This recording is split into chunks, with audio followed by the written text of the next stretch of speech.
मेरा नाम है मेहरुन्निशा। कर्मों की सज़ा। मेरे पति एक बिजनेसमैन हैं। बहुत दिनों से बिजनेस अच्छा नहीं चल रहा था। फिर एक दिन मेरे पति को एक बड़ा ऑर्डर आया जिसकी डील करने उन्हें दूसरे शहर जाना था। लेकिन पता नहीं क्यों मैं बहुत परेशान और डरी हुई थी उस बिजनेस डील को लेकर। मैं उन्हें जाने नहीं देना चाह रही थी। मेरा रो रो कर बुरा हाल था। मैं दरवाजे पर खड़ी थी जब वो मेरी तरफ हाथ हिलाकर चले गए। मैं अकेली रह गई।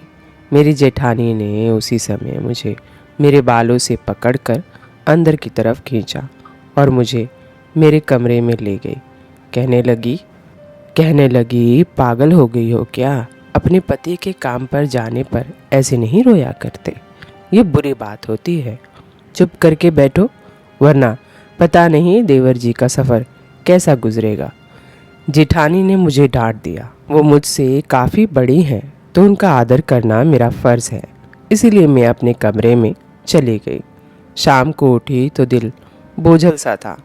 जेठानी मुझे कड़ी नज़रों से देख रही थी, सर से पांव तक। मुझे यूँ घूर रही थी जैसे कुछ ढूंढ रही हो। फिर मुझे अपने पास बुलाकर बोली, ये लाल दुपट्टा क्यों ओढ़ रखा है? ये तो दुल्हनें ओढ़ती हैं। तेरा पति अभी तो नहीं है और नहीं आएगा। ये दुपट्टा उतार और जाकर सफ़ेद दुपट्टा ओढ़ ले। अच्छा नहीं लगता। तेरा पति बाहर गया है और तू किसके लिए सज संवर रही है? जेठानी की बात सुनकर मेरा दिल परेशान हो गया। भला मेरा पति दूसरे शहर ही तो गया था। मैं विधवा तो नहीं हुई थी, मगर जेठानी की ज़िद की वजह से मुझे उनकी बात माननी पड़ी। मैं अपने कमरे में गई और अलमारी से सफ़ेद रंग का दुपट्टा निकाल ओढ़ लिया। मुझे ये रंग बिल्कुल पसंद नहीं था। अपने पति की ज़िद पर मैं कभी कभी सफ़ेद रंग पहन लेती थी, मगर आज मुझे ये तब तक पहनना था तब तक मेरे पति बाहर रहेंगे। दुपट्टा ओढ़कर मेरा दिल इस कदर परेशान हुआ कि मैं अपने कमरे में ही लेट गई। तभी मेरी जेठानी मुझे आवाज़ देने लगी। मैं तो भूल ही गई थी कि घर का सारा काम भी मेरे सर पर ही था। अगले दिन की रात तक मैं बहुत थक चुकी थी। मैंने दिल में सोच लिया था कि जब तक मेरे पति नहीं आएंगे मैं यहाँ नहीं रहूँगी। भला जब पति ही घर पर नहीं है तो मेरे ससुराल में रहने की क्या ज़रूरत। मैं रात भर सोचती रही। सुबह उठी तो सर पकड़ लिया। जेठानी पूछने लगी कि क्या हुआ। मैंने कहा कि मेरे सर में बहुत तेज़ दर्द है, बुखार भी है, दिल बोझल हो रहा है। मैं अपने मायके जाना चाहती हूँ।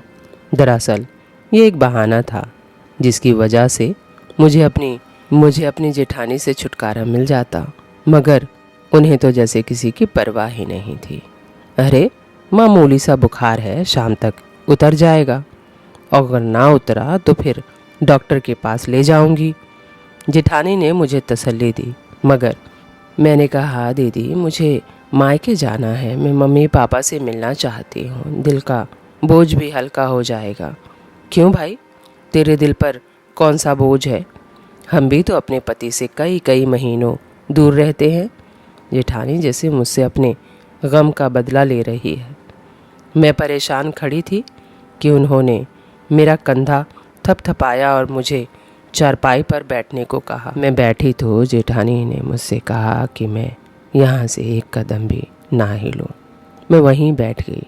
जेठानी अंदर से एक लाल रंग की बोतल लेकर आई और फिर मुझे चारपाई पर लेटने को कहा। अब न जाने कौन सा हकीमगिरी इलाज शुरू होने वाला है। मैंने दिल में सोचा। जेठानी ने सिंदूरी रंग की बोतल से थोड़ा सा तेल निकाला और मेरे सर पर लगाने लगी। तेल अजीब सा था। मेरे सर में बहुत जलन हो रही थी। सर के बालों में जैसे किसी ने तेजाब डाल दिया हो। दीदी ने मेरा सर दबाना शुरू किया था, साथ ही सर की मालिश भी शुरू कर दी। अब तुझे आराम हो जाएगा। ये ऐसा तेल है जिसे 7-8 दिन लगाने से ही तबीयत बेहतर हो जाती है। मेरे घर में पहले यही इस्तेमाल होता था, बल्कि हमारी सास भी हमें यही लगाया करती थी। अब मैं बेबस होकर बैठ गई। बहाना तो कर लिया था, मगर मैं बुरी तरह फंस गई थी। अब इस जहरीले तेल की मालिश करवाना मुझे बहुत बुरा लग रहा था। खैर, आधे घंटे के बाद जेठानी ने मालिश करके मेरा सर छोड़ा। तभी दरवाजे पर किसी की दस्तक हुई। मैंने दरवाज़ा खोला तो सामने एक औरत खड़ी थी। ये मेरी जेठानी से रोज़ाना मिलने आती थी। उसे देखते ही दीदी खुश हो गई और बोली, आजा, मैं तेरा ही इंतज़ार कर रही थी। देखो, मेरी देवरानी के सर में बहुत तेज़ दर्द हो रहा था। मैंने इसे मालिश की तो ये ठीक हो गई। खैर, मैं अंदर कमरे में चली गई। थोड़ी देर के बाद उस औरत और मेरी जेठानी के लिए मैं चाय बना कर लाई। मेरा दिल भारी हो रहा था। चाय पीने से भी जैसे उल्टी आ रही थी। मैं अपने कमरे में जाकर लेट गई और जल्दी ही मुझे नींद आ गई। रात के 7-8 बजे मेरी आँख खुली, देखा तो मेरी जेठानी ने खाना बनाकर तैयार कर लिया था। मुझे प्यार से जगाया और कहने लगी, आजा, आकर खाना खा ले। मैंने खाना खाया, मगर मेरे मुंह का जायका तब बदल चुका था। इस तेल ने तो मेरी तबीयत और ख़राब कर दी थी। खैर, मैंने खाना तो खा लिया, लेकिन हैरत मुझे तब हुई जब दीदी ने मुझे कहा, तू जाकर अपने कमरे में सो जा। हालांकि ऐसा नहीं होता था। वो मुझे इस वक्त सारे बर्तन धोने को कहती थी, मगर आज दीदी का ये व्यवहार मुझे समझ नहीं आ रहा था। फिर मैं अपने कमरे में आकर सो गई। मुझे इस तरह नींद आई जैसे किसी ने मुझे नशा पिला दिया हो। सुबह तक मैं सोती रही। मुझे अपना होश भी नहीं रहा। सुबह उठी तो मेरा सर भारी था। मुझसे चला भी नहीं जा रहा था।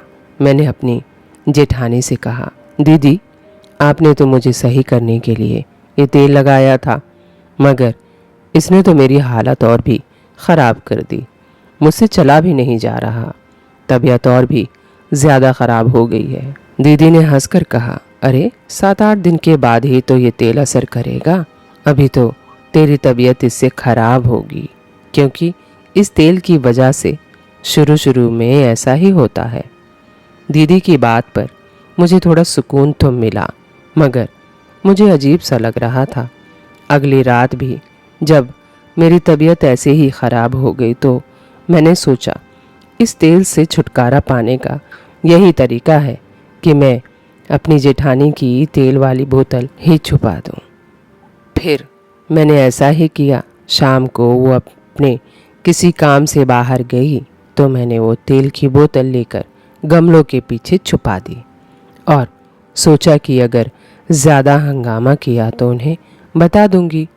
अब मुझसे बर्दाश्त नहीं हो रहा था ये रोज़ रोज़ की परेशानी। खैर, मैंने तेल तो छुपा दिया, मगर दीदी ने आकर रात को जब तेल ढूंढना शुरू किया तो बोली, तेरी मालिश करनी है, तेल कहाँ गुम हो गई। मैंने भी ऐसा नाटक किया जैसे मैं जानती ही नहीं। तब दीदी ने इस कदर शोर मचाया कि सारा घर सर पर उठा लिया। उस वक्त मुझे अजीब सा लगा, भला दीदी को मेरे सर के दर्द से इतनी दिक्कत क्यों हो रही है। अगर इनका व्यवहार पहले से ऐसा होता तो मैं इस बात को मान सकती थी। खैर, मैं जो इरादा कर बैठी थी कि गमलों के पीछे से तेल की बोतल निकाल दूंगी, अब मैंने अपना इरादा बदल लिया, क्योंकि मुझे सारी रात नींद आई रहती थी और सुबह को भी बोझल हुई रहती थी। भला ऐसा इलाज की क्या ज़रूरत थी जिसकी वजह से मेरी तबीयत और ख़राब हो जाती थी। उस दिन रात को सोने के लिए मैं अपने कमरे में गई तो दीदी ने मेरे कमरे का दरवाज़ा बाहर से बंद कर दिया, बल्कि उसमें ताला लगा दिया। मुझे बहुत हैरत सी हुई। आज मुझे नींद नहीं आ रही थी, क्योंकि आज उस तेल की मालिश नहीं हो पाई थी ना। थोड़ी देर गुजरी कि मुझे बाहर से कुछ लोगों की आवाज़ें आने लगी। ये आवाज़ें बहुत ही धीमी थी। मैंने अपने कमरे का पंखा बंद किया और उन आवाज़ों को ध्यान से सुनने लगी। कुछ घसीटने की आवाज़ थी, बल्कि 2-4 आदमी भी साथ थे। मेरी जेठानी न जाने उनको क्या कह रही थी। पूरे घर में अंधेरा था। मैंने भी अपने कमरे की लाइट बंद कर रखी थी। फिर मैंने देखा 2 आदमी हल्की रोशनी में हमारे घर के पीछे वाले दरवाजे से बाहर जा रहे हैं। पहले मैंने सोचा कि ज़रूर दीदी का कोई रिश्तेदार होगा, लेकिन रिश्तेदार होता तो यूं चोरी छुपे आकर मिलने की क्या ज़रूरत थी। सामने भी तो मिल सकता था, यानी दिन में। लेकिन ये रात को ही क्यों आए? अब तो मेरा शक और पक्का हो गया। सुबह उठी तो मैं बिल्कुल तरोताज़ा नहीं थी। मेरी तबीयत ज़रा सी ठीक नहीं हुई। दीदी ने मुझे देखा तो बोली, रात को तू सोई नहीं थी? जी दीदी, सो गई थी, लेकिन मैं जानती हूँ अभी भी तेरी तबीयत ख़राब रहेगी। मैं आज ही तुझे उस औरत के पास ले चलूँगी जो ये तेल देती है। तुम तो जानती हो वह हकीमगिरी में कितनी माहिर है। उससे हर तरह की औरतें दवा ले जाती हैं, चाहे वो बीमार हो या तंदुरुस्त हो। मेरी जेठानी ने मुझे समझाया, मगर मैं जानती थी कि वह औरत एक मामूली सी हकीम थी, इसीलिए मेरा उसके पास जाने का कोई इरादा नहीं था। मैंने कहा, नहीं दीदी, अब मैं बिल्कुल ठीक हूँ, कोई ज़रूरत नहीं है वह जहरीला तेल लाने की। मैंने मुंह चिढ़ाते हुए कहा। मेरी जेठानी गुस्से में बोली, अरे तुझे क्या पता कि तू ठीक है या नहीं? मैं तेरा पूरा पक्का इलाज करूँगी, तो फिक्र ना कर। शाम को तैयार रहना। दीदी की बात सुनकर मैंने सर पकड़ लिया। अरे दीदी, मैं ठीक हूँ, मुझे इलाज नहीं करवाना। ऊपर वाले के लिए मेरा पीछा छोड़ दो। मुझे दीदी पर गुस्सा आ रहा था। तभी दीदी बोली, मेरे साथ जुबान ना चला, वरना तेरे पति को सब कुछ बता दूंगी। आएंगे तो कि तू मेरी कोई बात नहीं मानती। बस यही मेरी एक कमज़ोरी थी जिसकी दीदी फ़ायदा उठाती थी। शाम को मैं तैयार हो गई। जेठानी ने भी तैयारी कर ली और हम उस औरत के पास पहुंच गए। कुछ लोग कहते थे कि ये एक बहुत अच्छी हकीम है, मगर सच तो ये था कि ये औरत ज़्यादातर नशीली और गंदी दवाइयाँ बेचती थी। मुझे उनकी दवाइयों पर बिल्कुल भी यकीन नहीं था। दीदी ने उनके सामने मेरा मसला बताया और कहने लगी, मुझे वही तेल दे दो जो तुमने पिछली बार दिया था। दीदी की बात सुनकर उसने कुछ समय सोचा और फिर एक लड़की को आवाज़ दी जो उसी तरह की लाल शीशी लेकर दीदी के पास आ गई। दीदी ने वह शीशी ली और उस औरत का शुक्रिया किया और तेल लेकर घर आई। और फिर घर आकर वो बड़ी खुश लग रही थी। मुझे ये सब बहुत बुरा लग रहा था। मैंने भी दिल में ठान ली, आज कुछ भी हो जाए अपनी जेठानी को ये तेल अपने सर पर नहीं लगाने दूंगी। मैंने भी सरसों के तेल में लाल रंग मिला दिया और उस बोतल का तेल नाली में बहा दिया। दीदी को शक भी नहीं हुआ कि मैंने बोतल में से तेल बदल दिया है। रात को उन्होंने मुझे अपने पास बुलाया और मेरे सर की मालिश करने लगी। जब मालिश पूरी हुई तो मुझे थपथपाते हुए बोली, जाकर सो जा, 7 दिन में तेरी तबीयत बेहतर हो जाएगी। हालांकि मुझे कोई बीमारी नहीं थी, लेकिन दीदी की जिद के आगे कर भी क्या सकती थी। फिर मैं वापस अपने कमरे में आई, मगर मुझे नींद नहीं आ रही थी, जबकि तेल की मालिश के बाद मेरा सर भारी हो जाता था और थोड़ी देर लेटते ही मुझे नींद आ जाती थी। कुछ ही देर बाद मुझे महसूस हुआ जैसे वही आवाज़ आ रही है। आज मेरा दरवाज़ा अंदर से बंद था, क्योंकि मेरी जेठानी तो सोच रही थी कि मैं सो गई होंगी, इसलिए मेरे कमरे का दरवाज़ा बाहर से बंद नहीं था। जब आवाज़ और भी ज़्यादा बढ़ गई तो मैंने उठकर दरवाज़ा खोला और अपने कमरे से बाहर आ गई। देखा तो ये आवाज़ मेरी जेठानी के कमरे से आ रही थी। मैं उस तरफ गई तो मुझे ये देखकर हैरत हुई कि 2 लड़के मेरी जेठानी के कमरे में बैठे थे और वे उन्हें मेरे दहेज के बर्तन और दूसरी चीज़ें थमा रही थी।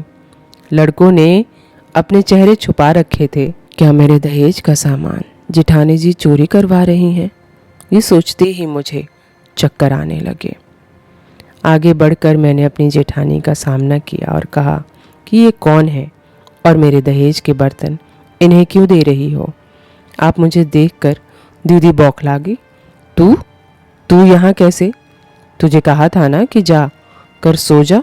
उन्होंने उल्टा अपनी गलती छुपाते हुए कहा। मैंने कहा, दीदी मैं सो नहीं सकती, मैंने जो पूछा है मुझे उसका जवाब दो। तू होती कौन है मुझसे पूछने वाली? मेरी जेठानी उल्टा मुझ पर गुस्सा करने लगी। मैं जो चाहे करूं? मैं इस घर की बड़ी बहू हूं, मुझे मत बताओ कि मुझे क्या करना है। उनकी आवाज़ ऊंची हो गई। ये देखकर ये लड़के जल्दी से भाग गए, मगर मेरे दिमाग में ये बात बैठ चुकी थी। मैं भला कैसे अपनी जेठानी की जान छोड़ सकती थी। बस करते करते उन्होंने हार मान ली और बोली कि मैं तेरे दहेज का सामान अपनी बेटी के घर भिजवा रही थी। थोड़े दिन की तो बात है, वो सामान वापस आ जाएंगे, मगर तू तो अपने सामान को हाथ भी नहीं लगाने देती, इसीलिए तुम्हारे सोने के बाद ये काम कर रही थी। दीदी की बात सुनकर मुझे बहुत गुस्सा आया, क्योंकि ऐसी बात नहीं थी। वो मेरी भी तो बेटी ही लगेगी। मैं कभी तो उसको मना ना करती। फिर न जाने क्यों उन्होंने मुझसे ये बात छुपाने की कोशिश की। जब मेरी और उनकी बहस बढ़ी तो मुझे उन्होंने धमकी दे डाली। कहने लगी, मैं तुझसे बदला लेकर रहूंगी। तूने मेरा घर बर्बाद किया है। मैं अभी फोन करूंगी और बताऊंगी कि रात को तू 2 मर्दों से मिलती है। उनकी ये बात भी मैं समझ गई थी कि वह अब क्या चाहती हैं। मैं एक बार भी अपनी जेठानी के आगे मजबूर हो गई। लेकिन आखिर कब तक? मैंने दिल में सोचा, क्या मैं इसी तरह ब्लैकमेल होती रहूंगी? तब तो ये सारी ज़िंदगी मुझसे सारी बातें मनवाएंगी। ये सोचकर ही मेरे दिल में डर सा आ गया। मैं ऐसा तो नहीं होने दे सकती थी। उस दिन मैं भी उनके सामने डटकर खड़ी रही। आप फ़ोन जैसे चाहो करो, मैं अपने दहेज के सामान से एक भी चीज़ नहीं दूंगी। मेरी बात सुनकर मेरी जेठानी को गुस्सा आ गया और उन्होंने मुझे एक ज़ोरदार धक्का दिया। मैं जाकर दरवाजे के आगे गिर गई। वह गुस्से में गुर्राते हुए बाहर गई तो मैं अपना सर पकड़कर बैठ गई। अब न जाने क्या होने वाला था। उनका गुस्सा किसी बड़े तूफान का पता दे रहा था। फिर उन्होंने ऐसा ही किया, मेरे पति को फ़ोन कर दिया। मैं भी पास ही खड़ी थी। वह मेरे बारे में ऐसी ऐसी बातें कर रही थीं जिसके बारे में मैं सोच भी नहीं सकती थी, मगर उनकी बातों में इस कदर जहर भरा था कि मेरे पति भी उन पर यकीन करने पर मजबूर हो गए। मैं उनसे बात करना चाहती थी, अपनी सफाई पेश करना चाहती थी, मगर मेरी जेठानी ने मुझे फ़ोन को हाथ तक नहीं लगाने दिया। मेरा दिल चाह रहा था कि इस औरत की हड्डियां अलग अलग कर दूं, मगर इस समय मैं कुछ नहीं कर सकती थी। मेरे पति ने मुझे कह दिया था कि तुम भाभी के मामले में मत बोला करो, मैं तुमसे आकर सही से बात करूंगा। मेरा दिल कांप कर रह गया। वह बहुत गुस्से में थे। जाहिर है दीदी ने उन्हें जो जो बातें कही थी वह सुनने के बाद कोई भी इज्जतदार पति अपनी पत्नी को अपने घर में बर्दाश्त नहीं कर सकता था। अगले दिन उन्होंने मुझसे फ़ोन पर बात की। मैं समझी कि शायद मुझसे हमदर्दी करेंगे, मगर उन्होंने रात भर सोचने के बाद यही फैसला सुनाया कि उनके दूसरे शहर जाते ही मैं सही रास्ते से भटक गई थी और उनके पीछे उन्हें धोखा दिया। इस बात ने मुझे आंसू से तर कर दिया। सोच नहीं सकती थी कि मेरा पति मुझसे ऐसा व्यवहार रखेगा। मुझे तलाक हो गई। 1 हफ्ते के अंदर अंदर तलाक के कागजात मेरे हाथों में पकड़ा दिए गए थे। उसने मुझे अपनी ज़िंदगी से हमेशा के लिए निकाल दिया। रोती हुई अपने माँ बाप के घर आ गई। जाहिर है मेरा कसूर तो नहीं था, मगर मम्मी पापा परेशान हो गए। मैंने भी उनकी परेशानी में अपनी परवाह करने की बजाय उनका साथ दिया। उन्होंने जिस रिश्ते के लिए कहा मैंने हाँ कर दी। माँ बाप की मर्जी से शादी करने का फल मुझे ये मिला कि मेरी शादी एक बहुत अच्छे इंसान से हो गई, जिसे काम के लिए घर से हफ्तों दूर नहीं रहना पड़ता था। मैं उसी में खुश हूँ। ये मुझे बाहर घुमाने भी ले गए। मुझे लगता है कि मेरी ज़िंदगी पूरी हो गई है। मैं भी इसी तरह सुकून से जी रही थी कि एक दिन मुझे अपने मोहल्ले की एक औरत मिली। बातों बातों में उसने मेरी जेठानी की बात छेड़ दी। मैंने उससे पूछा वो कैसी है, तो वो उनकी हालत पर अफसोस करने लगी। बोली वो बहुत बुरी हालत में है। मैंने कहा क्यों? कहने लगी उनको शायद तुम पर जुल्म करने की आदत हो गई थी। जब दूसरी देवरानी आंचल उनके घर आई तो वह बहुत खुश थी, क्योंकि वो बहुत अमीर घराने की लड़की थी। ढेर सारा दहेज भी साथ लाई थी, मगर आंचल ने आते ही उस औरत को सीधा कर दिया। उसकी एक बात ना मानती और ऐसी ऐसी बातें अपने पति के सामने करती। अब उसका बस उसके देवर पे नहीं चलता। आंचल खूबसूरत थी और अमीर भी, इसीलिए उसका कुछ रोब वैसे भी ज़्यादा पड़ता था। तुम्हारी जेठानी तो तुम्हारी आदि थी, उसने सबको तुम्हारी तरह समझ रखा था। उसने आंचल के साथ भी वही चालाकी करने की कोशिश कर रही थी। आंचल ने उसको उसी की चालाकी में मात दे दी। जब वो रात को सामान चुरा रही थी तभी उसका वीडियो बना लिया और अपने पति को भेजकर अपनी जेठानी का सारा सच दिखा दिया और फिर उसे अपने घर से भी निकलवा दिया। उसकी यही सज़ा होनी चाहिए थी। मैं जानती थी उसने तुम्हारे साथ बहुत बुरा किया है। उसने अपनी पहली देवरानी के साथ भी ऐसा ही किया था। मैं अपनी जेठानी का हाल सुनकर खुश तो नहीं हुई, क्योंकि किसी को तकलीफ में देखकर खुश होना एक घटिया इंसान होने की निशानी है। मगर सच तो ये है कि इंसान को अपने कर्मों की सज़ा मिल जाती है। उसने कई मासूम लड़कियों की ज़िंदगी बर्बाद की थी। वो उसका पेशा था। वो अपने खूबसूरत और जवान देवर की शादी अलग अलग घरों में करती, उनसे दहेज लेती और उनकी बीवियों पर लांछन लगा के उनको तलाक करवाती। मैं उनकी दूसरी बीवी थी। ये शादी के बाद मुझे पता चला, लेकिन बाद में मुझे बताया गया कि वो भाग गई। जब मेरे साथ ये घटना हुई तो मुझे उस मासूम पे तरस आया। मैं सोचने लगी, पता नहीं कौन होगी वो जिसकी ज़िंदगी इन लोगों ने पहले बर्बाद की थी। वो अपने देवर की शादी दहेज के लिए कराया करती। शायद उसका देवर ये जानता था और शायद शामिल भी होगा, लेकिन अब आंचल ने दोनों को सीधा कर दिया। तो अपने कर्मों की सज़ा आखिर उन दोनों को या उसको मिल ही गई। उम्मीद है मेरी ये कहानी आपको अच्छी लगी होगी, तो मेरे चैनल को सब्सक्राइब करके आप मेरा हौसला बढ़ा सकते हैं। और हाँ, बेल आइकन को दबाना ना भूलिएगा। Thank you for watching.